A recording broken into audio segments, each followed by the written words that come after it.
Aisen na ghadhabu sana. Kuna mtu alicomment kwenye video yangu iliyopita anasema eti Diamond ndo msanii pekee atakayeleta tuzo ya Grammy Tanzania na sio Harmonize. Nikakaa nikajiuliza how. Unajua kauli kama hii hata ukimwambia Diamond mwenyewe atakushangaa, atasema kwa nini? Kwa sababu Diamond anatamani na furaha yake ni kuona wasanii wengine pia wanapata mafanikio makubwa kimataifa. Sio kila siku yeye tu. Sikia, huenda hata bila Diamond huyu Harmonize tusingemfahamu.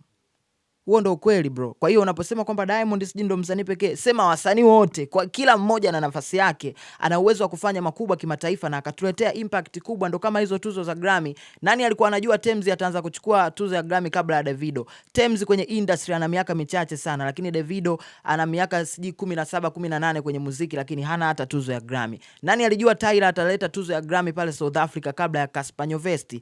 Cassper Nyovest alianza kufanya muziki since way back, lakini hana tuzo ya Grammy bro. Tyler ameanza juzi, sasa hivi ameleta Grammy na anafanya makubwa kimataifa.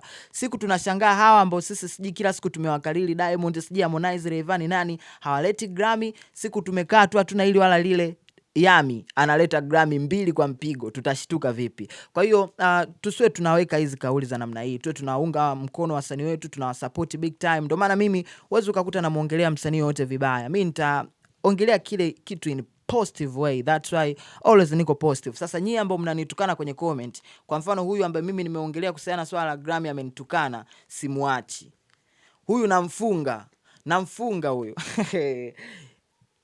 ayusi ngumleka alume. Sisi wagogo tunasemaga yani ayuno mtamisa, yani cho kitamisa alume sikosumane na ngulongana hugutie na afugwe kundiga mcomment mwene ina mahala sina bana, mimi naitwa Bounce. Hizi ni update za entertainment ambazo nazipata kila siku hapa.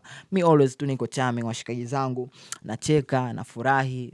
Usichukulie serious sana kwa sababu tunafanya hivi for the industry, for the next generation. Kwa hiyo tusio tunaweka comment ambazo so nzuri za kukatisha tamaa wasanii wetu, kuwatengenezea mazingira ambayo wao wenyewe pia wajisi kama sasa mbona tunafanya sana lakini mashabiki zetu wenyewe hawa appreciate hata hiti kidogo tunachokifanya.